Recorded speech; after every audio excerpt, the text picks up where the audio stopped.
வணக்கம். நான் டாக்டர் இ Arunachalam, senior interventional cardiologist, Aruna cardiac care, Tirunelveli.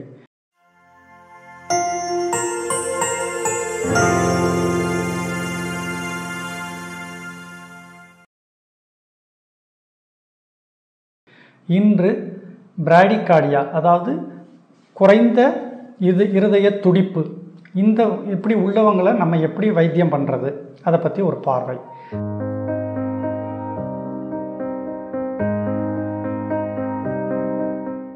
இந்த பிராடிகார்டியா அப்படின்னா இருதய துடிப்பு நார்மலாக மனுஷனுக்கு 60 to 100 இருக்கணும். அதாவது 60 per minute, ஒரு நிமிஷத்துக்கு 60 தடவை துடிக்கலாம், மேக்ஸிமம் 100 தடவை துடிக்கலாம். இது நார்மல். நம்ம ஓடுறோம், வேறு ஸ்ட்ரெஸ்ஃபுல்லாக இருக்கிறோம், இல்லை காய்ச்சல் இருக்குன்னா அது 130 அந்த மாதிரி போகும். தூக்கத்தில் 55, 50 கூட வரலாம். இது சைனஸ் ரிதம்னு சொல்கிறோம். ஆனால் சில பேருக்கு மாரடைப்பு ஏற்படுவதால் பிராடிகார்டியா வரலாம். சில பேருக்கு வயதானவர்களுக்கு, பொதுவாக 65, 70 வயதுக்கு மேலே உள்ளவங்களுக்கு இருதய துடிப்பு ஏற்படுத்தக்கூடிய சைனஸ் நோட், ஏவி நோடுன்னு சொல்லுவோம். அதில் துடிப்பு ஏற்படுத்தக்கூடிய பேஸ் மேக்கர் செல்ஸ் அப்படி இருக்கும். அதுதான் நம்ம துடிப்பை ஏற்படுத்தும். 60னா 60லே இருக்கும்.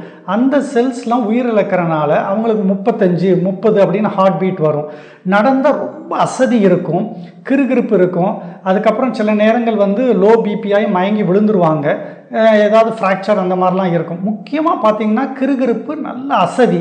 கை நாடி துடிப்பை பார்த்தோம்னா பல்ஸ் ரேட் கம்மியாக இருக்கும். இசிஜி எடுத்து பார்த்தா அதில் கம்ப்ளீட் ஹார்ட் பிளாக், அந்த மாதிரி இருதய துடிப்பு கம்மியாக 30, 35 இருக்கிறத நம்ம கண்டுபிடிக்கலாம். அப்படி உள்ளவங்களுக்கு எந்த மாதிரி சிகிச்சைகளை நம்ம இங்கே கொடுக்குறோம் அப்படின்னு பார்த்தீங்கன்னா, அதாவது இதுதான் இந்த ஹார்ட் பீட் பண்ணுறதை நீங்கள் பார்க்குறீங்க. மேலே அந்த ரைட் ஏட்ரியம்ங்கிறத மேல் இதில் இருந்து கீழே அந்த மஞ்சள் கலரில் வர்றது தான் லெஃப்ட் பண்டில், ரைட் பண்டில். மேலே இருக்கிறது லெஃப்ட் வென்ட்ரிக்கல், ரைட் வென்ட்ரிக்கல். இது துடிப்பு சரியில்லாத போது நம்ம என்ன பண்ணுறோன்னா, இந்த ஒரு 2 வயர் போடுறோம். ரைட் வென்ட்ரிக்கலில் ஒரு வயர், ரைட் ஏட்ரியமில் ஒரு வயர், மஞ்சள் வயர். இந்த கருப்பாக இருக்கிற வயர் ரைட் வென்ட்ரிக்கலில். இது துடிப்பை கொடுக்கறது நம்ம இந்த இடது போனு கீழே வச்சுருப்போம். உள்ளே எல்லாம் தச்சிருவோம் ஆப்ரேட் பண்ணி, வெளியே ஒன்றும் தெரியாது. ரொம்ப மைனர் இது ப்ரொசீஜர் தான்.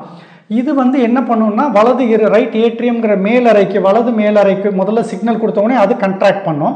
அப்புறம் அந்த மிஷினில் ஒரு கேப் கொடுத்துட்டு வலது கீழறை, ரைட் வென்ட்ரிக்கலுக்கு ஒரு சிக்னல் கொடுத்தோடனே அது கண்ட்ராக்ட் பண்ணோம். ஸோ இந்த வலது அறை 2 இருக்கனால இடது அறைக்கு மேலே மாறிக்கிடும். இதுதான் பேஸ் மேக்கர் அப்படின்னு சொல்கிறோம். இது வைக்கிறது யூஸ்வலாக 8 to 12 years அவங்களுக்கு ப்ராப்ளம் வராது. அதுக்கப்புறம் பேட்ரி சேஞ்ச் மட்டும் பண்ணுற மாதிரி இருக்கும்.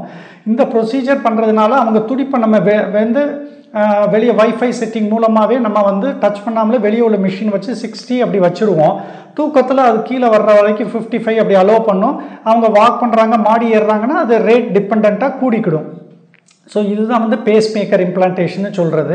இது முக்கியமாக 6 சைனஸ் சிண்ட்ரோம் என்று சொல்லக்கூடிய வயதானவர்களுக்கு, இருதய துடிப்பு கம்மியாகிறவர்களுக்கு இது வைப்பாங்க. ரொம்ப காமனாக பார்த்தீங்கன்னா 75 வயசு 80 வயசு ஆளுகளுக்கு தான் இந்த வியாதி வரும். பட் குறைந்த வயதிலையும் வரலாம். ஸோ அது என்ன பண்ணுன்னா, நான் உங்களுக்கு சொன்ன மாதிரி அந்த சிக்னல் அப்படியே அது முதல்ல சிக்னல்ஸ் அப்நார்மலாக இருக்கும். அதுக்கப்புறம் அந்த டிடெக்ட் பண்ணிவிட்டு ரெகுலர் சிக்னல்ஸ் கொடுத்து அங்கே பேஸ் மேக்கர் ஆர்டிஃபிஷியலாக அந்த ரேட் அதுக்கு ப்ரொடியூஸ் பண்ணுற மாதிரி இருக்கும். மாரடைப்பு வந்தவங்களுக்கு டெம்பரரி பேஸ் மேக்கர்னு தொடவழியே ஒரு வயர் போட்டு வச்சுட்டு ஆஞ்சியோபிளாஸ்டி பண்ணிவிட்டு இருதய துடிப்பை ஏற்படுத்தின பிறகு அந்த வயரை எடுத்துட்டோன்னா அவங்களுக்கு துடிப்பு நார்மலாகிடும், அந்த மாதிரி உள்ளவங்களுக்கு. பட் வயதானவர்களுக்கு பெர்மனன்ட் பேஸ் மேக்கர் என்று சொல்லக்கூடிய நிரந்தர இந்த பேஸ் மேக்கரை நம்ம இந்த இடது இதுக்கு கீழே, காலர் போன்னு சொல்கிறோம் இல்லையா, அதுக்கு கீழே ஒரு இவ்வளோ தான் சைஸ் இருக்கும் பார்த்துக்கோங்க. மொத்தமே சின்னதாக, அது ரொம்ப இதாக இருக்காது, வெளியெல்லாம் தெரியாது. வெரி மைனர் இதுதான். சின்னதாக ஒரு நிக் போட்டு ஒரு 2-3 சென்டிமீட்டரில் போட்டு உள்ளே பண்ணிவிட்டு சூச்சர் பண்ணிடுவாங்க. 5வது நாள் அவர்கள் வீட்டுக்கு சென்றலாம். ஸோ இந்த பேஸ் மேக்கர், பிரைமரி ஆஞ்சியோபிளாஸ்டி, இது மாதிரி இருதய சம்பந்தமான எந்த சந்தேகங்கள் இருந்தாலும் நீங்கள் அருணா கார்டியாக் கேரை தொடர்பு கொள்ளலாம். நன்றி.